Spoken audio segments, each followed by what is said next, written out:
Jai Shri Krishna Chaitanya Prabhu Nityananda Shri Advaita Gadadhar Srivasadi Gaur Bhaktivinoda Hare Krishna Krishna Krishna Hare Hare Hare Rama Rama Rama Hare Hare.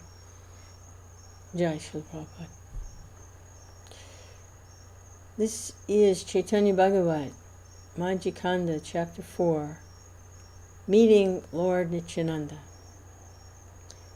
So Vrndavana Das sometimes has songs that he puts here too, as well as verses. So there's a song here, beginning Chapter 4. Glory to Lord Chaitanya, the life of the worlds. May I remember his feet at every moment.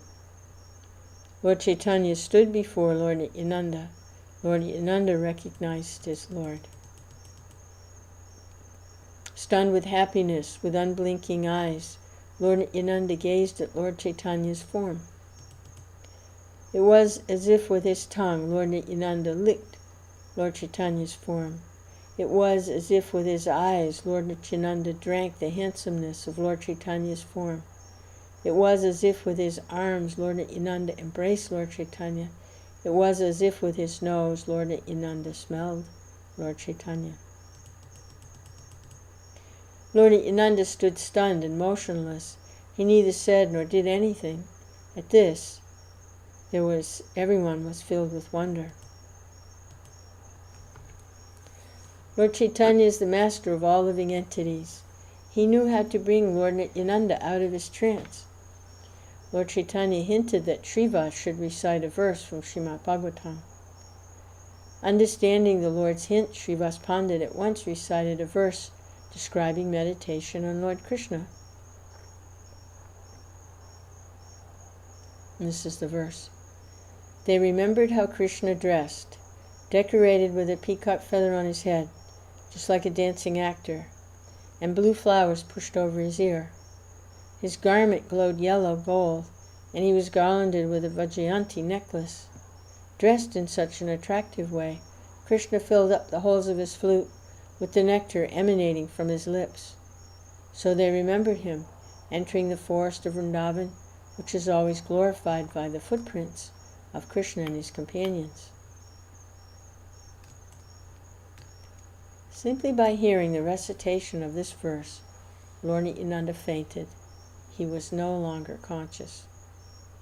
Lord Nityananda had fainted in ecstasy. Recite, recite, Lord Chaitanya ordered Srivas. After some moments of hearing this verse repeated, Lord Nityananda regained consciousness. Touching Lord Chaitanya, he wept. Again and again, hearing the verse, Lord Nityananda became mad and roared like a lion. Hearing his roar, the universe broke into pieces. Unseen by the others, Lord Nityananda violently fell to the ground. In their hearts, everyone thought his bones must have broken into pieces. Afraid that he was hurt, the Vaishnavas called out, "Krishna, save him! Krishna, save him!" Lord Nityananda rolled on the ground. His body was flooded with tears from his eyes. Gazing at Lord Chaitanya's face, he sighed. Bliss was in his heart. Moment after moment, he laughed aloud. One moment he danced, another moment he bowed down, another moment he slapped his arms, another moment he jumped with both feet. Seeing this great wonder of the mad bliss of love for Lord Krishna, Lord Chaitanya and the Vaishnavas wept. Again and again, Lord Nityananda was overcome with ecstasy. Everyone tried to hold him still, but no one could. When no Vaishnava could hold him still, Lord Chaitanya embraced him. Lord Nityananda had surrendered his life to Lord Chaitanya. When Lord Chaitanya embraced him, he became still. The Lord to whom he had surrendered his life now embraced him. Lord Nityananda became motionless. Lord Nityananda now floated in the waters of love for Lord Chaitanya. He was like Lakshman, who became powerless in Lord Ram's embrace. Struck by the arrow of pure spiritual love, Lord Nityananda fell unconscious. Still embracing Lord Nityananda, Lord Chaitanya wept. I heard that the blissful love they felt in separation was like love of Sri Ram and Lakshman. Lord Chaitanya and Lord Nityananda felt the highest love. Except for the love of Sri Ram and Lakshman, it cannot be compared to any other love. After a few moments, Lord Nityananda returned to external consciousness. Everyone shouted, Hari and Jai. Lord Chaitanya embraced Lord Nityananda. Thinking that their roles were now reversed, Gadadhar smiled within his heart. Lord Anantashesh, who always holds up the Supreme Lord, now rests in his Lord's embrace. Now Lord Ananta's pride is crushed into powder. Gadadhar understood Lord Nityananda's power. Lord Nityananda understood Gadadhar's heart. Gazing at Lord Nityananda, all the devotees felt their hearts become filled with Lord Nityananda. Lord Chaitanya and Lord Nityananda gazed at each other. Neither said anything. They only shed tears from their eyes. Gazing at each other, they felt great bliss. With tears from their eyes, they flooded the earth. Lord Chaitanya said, Today is an auspicious day for me. Today I have seen the pure devotional service that is the true meaning of the 4 Vedas.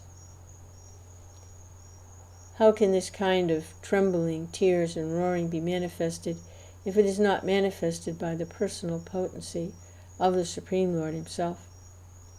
Lord Krishna will never abandon any person who with his own eyes has once seen this kind of pure devotion. I think that you must be the Supreme Lord's spiritual potency.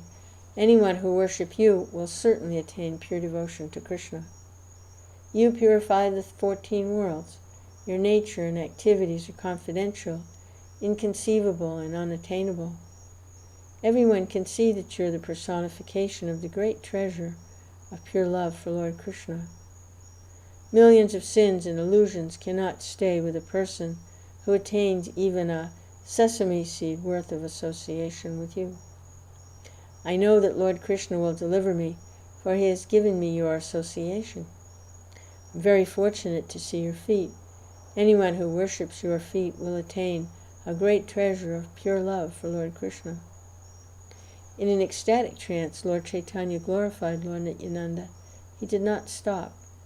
Lord Chaitanya and Lord Nityananda spoke of many things, but their conversation was all in hints and gestures. They did not speak openly. Lord Chaitanya said, I'm afraid to ask, from what direction did you make your glorious journey to this place? Very agitated, Lord Nityananda became like a child. He spoke restlessly like a child. In his heart thinking, my Lord has descended to this world. He folded his hands and spoke with great humbleness. Hearing the prayers Lord Chaitanya spoke, Lord Nityananda became embarrassed. Now Lord Nityananda proceeded to refute every word of those prayers. Lord Nityananda said, I went to many holy places. There I saw many of Lord Krishna's holy places. I saw only the places. I was not able to see Lord Krishna. I asked the good people there. I saw the deity thrones were all covered. Oh, my brothers, please tell me, where did Lord Krishna go? They all told me, Lord Krishna went to West Bengal, he went to Gaya, but after some days he returned to West Bengal. Someone who had heard the great chanting of Lord Hari's names in Nadia said, Lord Narayan himself has taken birth here. I heard that in Nadia, even the most lowly and fallen souls are delivered. That is why I, a great sinner, have come here. Then Lord Chaitanya said, we're all very fortunate that a great devotee like yourself has come amongst us. I think that today my life has become a great success, for today I have seen you weep streams of love, of tears in ecstatic love. Smiling, Murari Gupta said, we do not understand anything of what you two have said. Srivas said, what do I know? I worship these two as if they were Lord Krishna and Lord Shiva. Then Gadadhar said, the Pandit has spoken well. I think these two are like Ram and Lakshman. Then someone else said, they are like 2 Kamadevs. Someone else said, they're like Krishna and Balaram. Someone else said, I do not know who they are for certain, but I think they're like Ananta Shesh embraced by Lord Krishna. Someone said, "They are two friends like Krishna and Arjuna. When I see them, I think they're filled with spiritual love." And someone else said, "I do not understand what they say. They speak only in hints and signs." Gazing at Lord Nityananda, the happy devotee spoke in this way. Anyone who hears this account of the first time Lord Chaitanya and Lord Nityananda saw each other becomes free from the bonds of repeated birth and death. Lord Nityananda becomes Lord Chaitanya's associate, friend, brother, servant, bed, carrier. No one else assumes these roles. He voluntarily serves the Lord in many ways. If he makes one qualified, a person becomes able to serve the Lord. Even Lord Shiva, who is very powerful, a great yogi, a great Vaishnava, and the first of the demigods, does not know the end of Lord Nityananda's glories. Persons who, not understanding his very profound pastimes, criticize Lord Nityananda, find that their devotional service to Lord Vishnu becomes stopped. Lord Nityananda is very dear to Lord Chaitanya. My heart's desire is that Lord Nityananda may always remain the master of my life. By his mercy I always remember Lord Chaitanya. By his order I write this book glorifying Lord Chaitanya. As Raghunath, the Lord of the Raghus, and Yadusingha, the Lion of the Yadus, are two names for the same person, so Nityananda and Balaram are two names for the same person. This I know. Anyone who desires a cross between the material world of birth and death and then dives into the ocean of pure devotional service should worship Lord Nityananda. If a devotee repeats these pastimes, then Lord Chaitanya blesses him, his family, and his friends. The holy name of Lord Chaitanya are very rare and difficult to find in this world. Lord Chaitanya is the life breath and the great wealth of everyone. The two moons, Sri Krishna Chaitanya and Nityananda, are my life and soul. I, Vrndavana, sing the glories of their feet.